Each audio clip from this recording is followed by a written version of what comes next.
right, folks. Hey, I'm Alex DeBrie, and I'm here to talk to you about my favorite database, which is DynamoDB. I think DynamoDB is such an interesting and unique database, and I've played with it a lot over the last couple of years.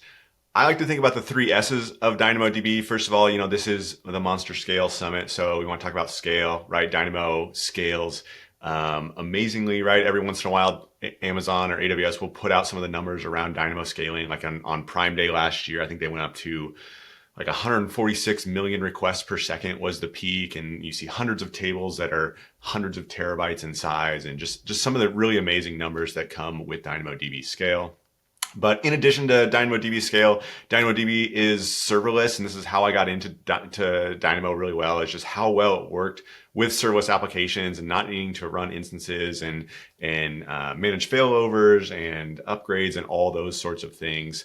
And then I think the most unique thing about Dynamo is its simplicity and just like how you can actually understand all these different aspects about Dynamo. I like to say that Dynamo is a great first principles database where a lot of people like use a database like a relational database and don't really know what's going on under the hood, and then don't know how to debug it or optimize it or fix it as they sort of get into trouble down the road. But Dynamo is a great way to learn about some of these things, and you can apply them to other databases. So even if you don't know, if you don't use Dynamo in your day-to-day application, I think the things we'll learn here in this talk today will apply to other databases as well. So if you want to learn some principles from Dynamo, you can learn about performance and understand like, hey, what's expensive and what's not in terms of performance on a database, right? You can also learn about consistency, which I think is one of those topics that trip up a lot of people. I think Dynamo's consistency model is really interesting and unique and helpful for understanding those different trade-offs.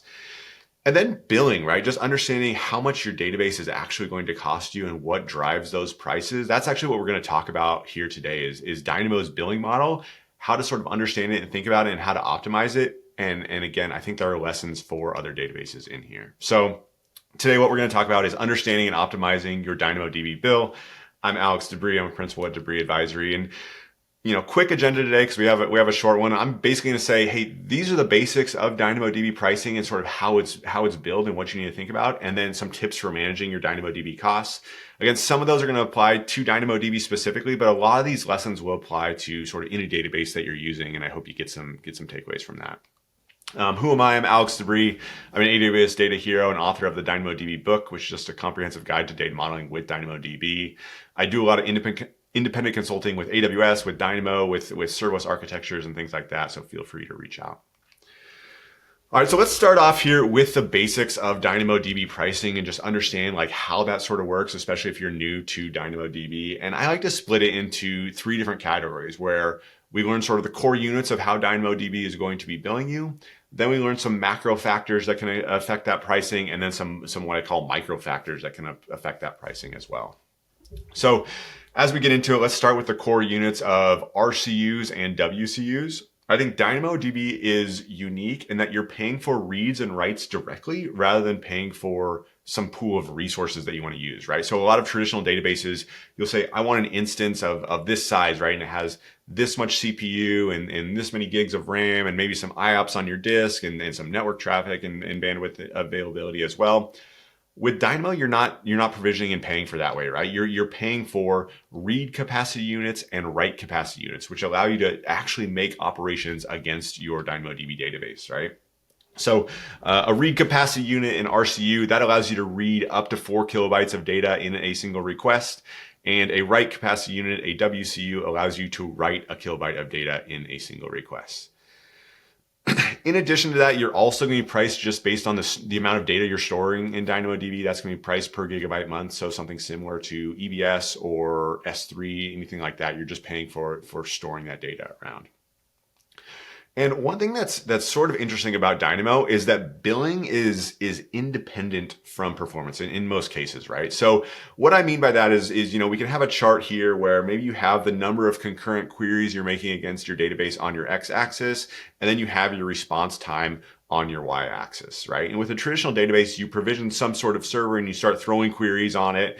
And as you increase the number of concurrent queries, you start to see differences in response time, right? You're starting to saturate on some aspect of your workload, whether that's the CPU or the memory or the network or whatever it is, you're saturating that. And now you're getting this spiking response time, which means like the amount you're actually paying affects your performance, and it's hard to sort of separate those two aspects, right?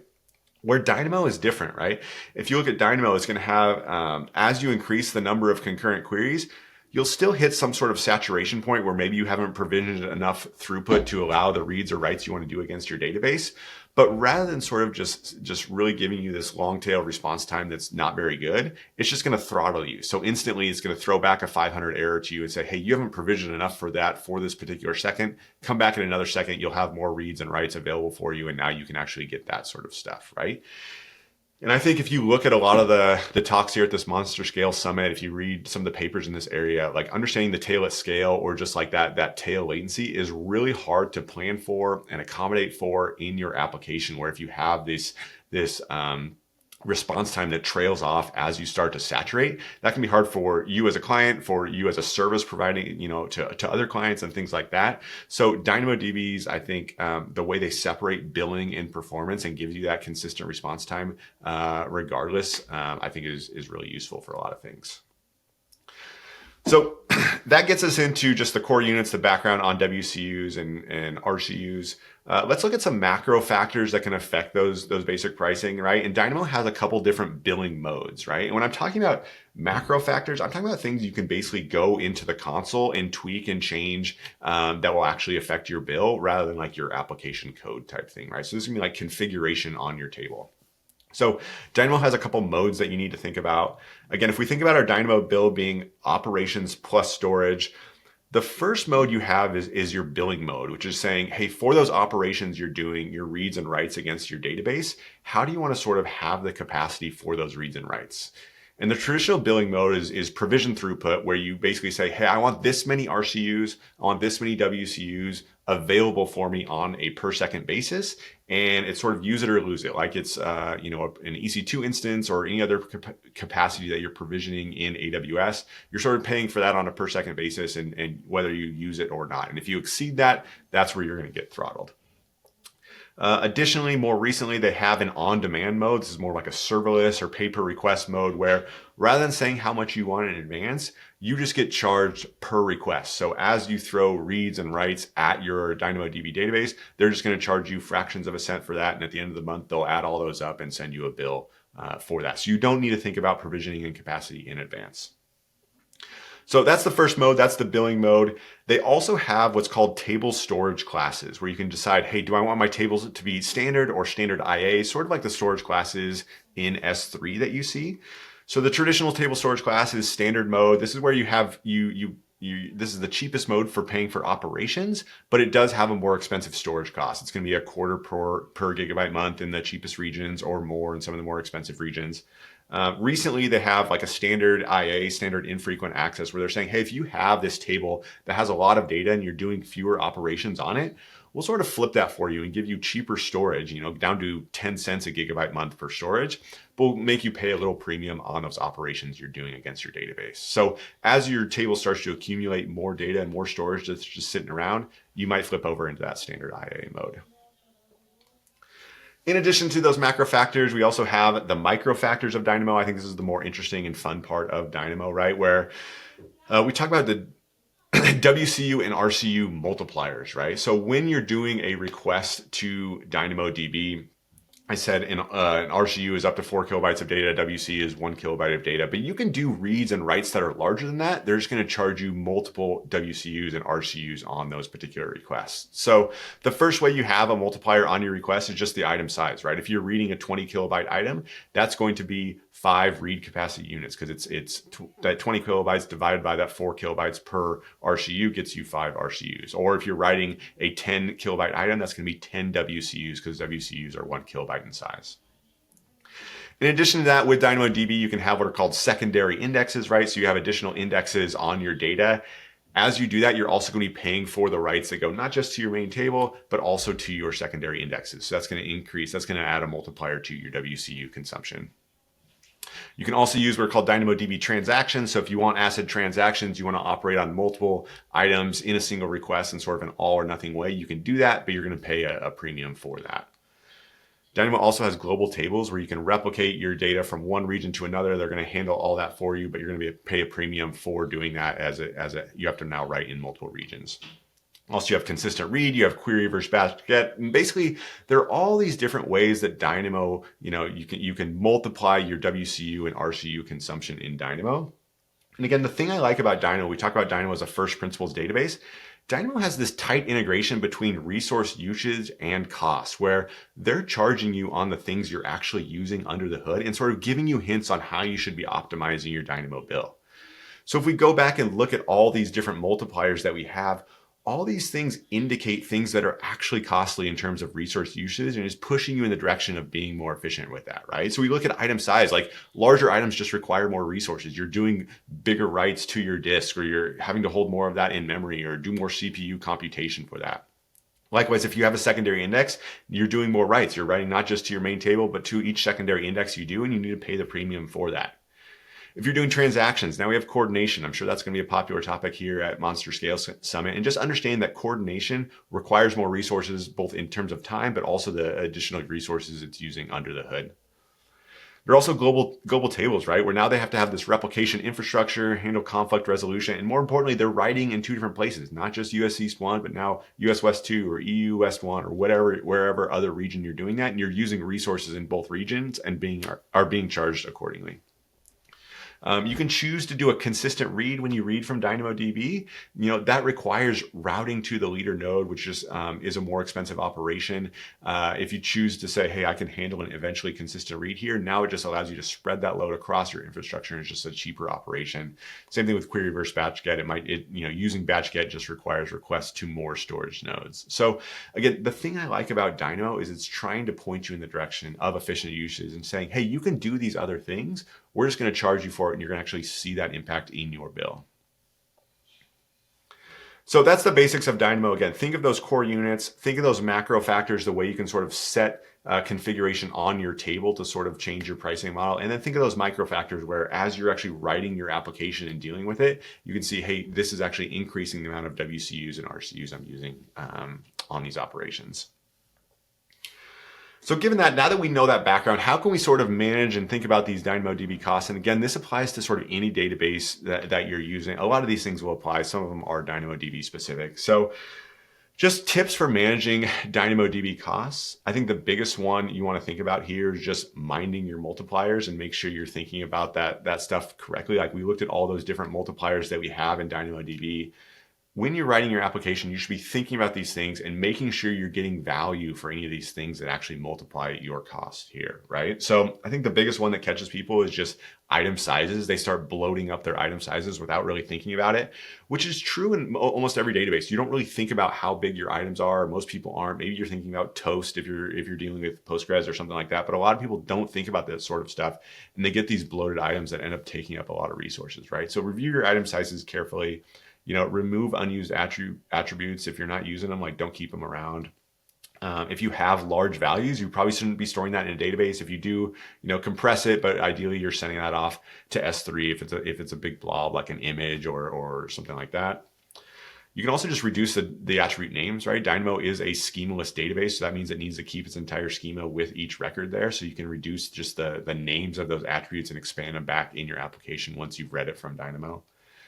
In some cases, you might actually want to split items into multiple different items in sort of like a vertical partitioning strategy we call here, where, hey, if you have some smaller but frequently updating data, maybe you want to split that out from a larger, slower moving data so you're not paying for rewriting that whole item every time you update, a timestamp or something like that.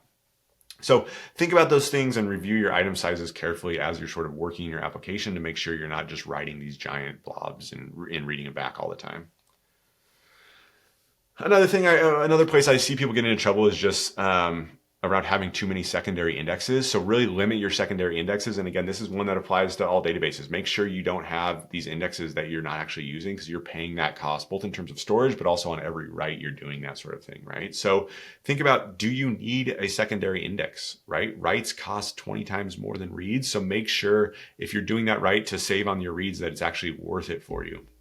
Right. Another thing you can do is use what are called projections, just to limit the number of writes you're doing to your secondary indexes, or also just the size of the items in those indexes to reduce those WCUs, reduce the amount of storage you have there. All right, a third factor around minding your multipliers is limiting transactions. Dynamo came out with DynamoDB transactions. It's been 6, 7 years now. Super useful for a lot of things, but I wouldn't use them willy-nilly, right? They're going to be slower than traditional DynamoDB operations, but also they're just going to be more expensive. So what I try to do, I really limit my transactions for very high value, but maybe low volume, low frequency applications. That's where I like to use transactions if I do use them at all. But otherwise, I try to model around it where I don't need to use DynamoDB transactions and lean into Dynamo's model as a way to avoid that where you can.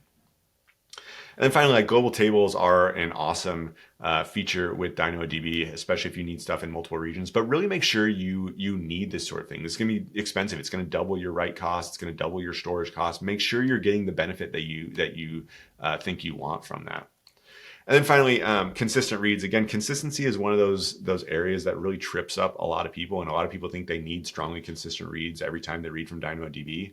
I would say in most cases you don't. You're almost always going to get the latest version of the item, and even if you don't, it shouldn't really cause data corruption or something like that. The way Dynamo's leader model works, I think it makes sure you have linearizable writes, but if you have eventually consistent reads, I think you can handle that in most cases. All right, so that's the first tip there around mining your multipliers. Again, a lot of those apply to non-DynamoDB databases as well, but they apply really directly in Dynamo. More Dynamo specific, I would say just you should get in the habit of regularly auditing your usage and make sure you understand like where you're spending money in your DynamoDB bill, right? So you should be looking at that billing mode regularly in Dynamo. Again, we talked about the two different billing modes of provision versus on-demand. Just basics in terms of choosing a billing mode. On-demand costs about 3.5 times fully utilized provision capacity. It used to be almost 7 times, and then they had this big Dynamo on-demand price cut that made it even better. Again, so that seems expensive, 3.5 times provision capacity, but again, that's fully utilized capacity. It's really hard to get full utilization. Usually you're over provisioned for spikes as your traffic goes throughout the day. Basically, this requires like about 28, 29% utilization on average. Check and see what you're getting, right? I see a lot of people with databases getting really low utilization where it'd be beneficial to switch to on-demand. If you have a bigger workload and one that's less spiky, it might be worth it to do provision capacity and think about that. In terms of my advice, how I think about this, I say use demand and on-demand until it hurts, right? If your DynamoDB bill is less than $1,000 a month, you shouldn't spend a lot of time sort of optimizing your provision capacity. I would say just set it to on-demand and go from there. Once it starts to hurt, then you think, hey, is this worth the time to optimize it? From there, if you're using provision, make sure you're still hitting that 28.8% utilization or better. And if you're not, you should be switching to on-demand. If you're using provision, you can use auto scaling. That's going to work pretty well as long as you don't have the rapid spikes up and down. That can usually help you get pretty good utilization. And then if you really have a pretty standard known workload, that's where you can look into reserve capacity and buy that, a year in advance and save a lot of money on your DynamoDB bill. So again, audit that billing mode. You should also audit your table storage class. The great thing about both billing mode and table storage class is you should be able to do this from the console, right? And just do it with a calculator or a spreadsheet every month to see, hey, which one should I be using here? In terms of choosing a table storage class, you're basically indifferent when your total operations costs are 2.4 times your total storage costs, right? And if your operations are more than 2.4 times that, that's when you should use standard storage. If it's less, that's when you should be using standard IA. Again, just run these numbers at the end of every month and see if you should be flipping back and forth. This won't change how your table performs at all. It's purely a billing mechanism. So you should be switching to that when you can. What I would say is like standard storage is almost always going to be cheaper at first, right? If you do the calculation, writing a kilobyte of data costs about as much as storing it for 5 months. So just that first 5 months, almost by definition, you're not going to be in standard storage, and even for a long time after that. But this starts to flip over time as you start to have more and more data in your application, right? It starts to get more and more expensive to store it, and you should be looking at standard IA. So just audit this every month and make sure you're still under that or over that 2.4 times ratio there. You can also use TTL to expire data. If you don't need to keep data around forever, use TTL, get that out of there and save a lot of money there. Other audits you should do, you should regularly review your secondary indexes to make sure you're still using it, right? Look at every secondary index every month and say, hey, does it have any reads from it? And if you don't see reads from a secondary index, you don't need that secondary index and you should just get rid of it.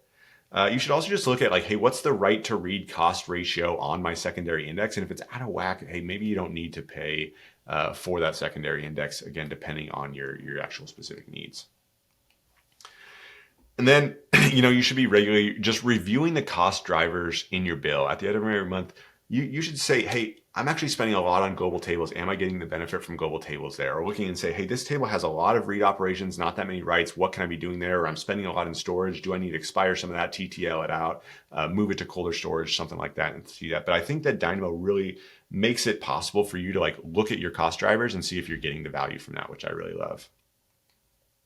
So again, big thing I always tell people is just run the numbers, and this should happen as you're actually designing your application, right? Dynamo's pricing should change how you build application. You should be thinking about these multipliers as you're designing your data model and designing your application and thinking about all this stuff, because you can really easily see the connection between resource usage and cost and make sure you're actually getting the value from that. So I always tell people, if you're thinking about adding a secondary index, hey, run the numbers on whether it's better to just overread from your main table rather than paying that write cost to your secondary index. Lots of different strategies you can use there.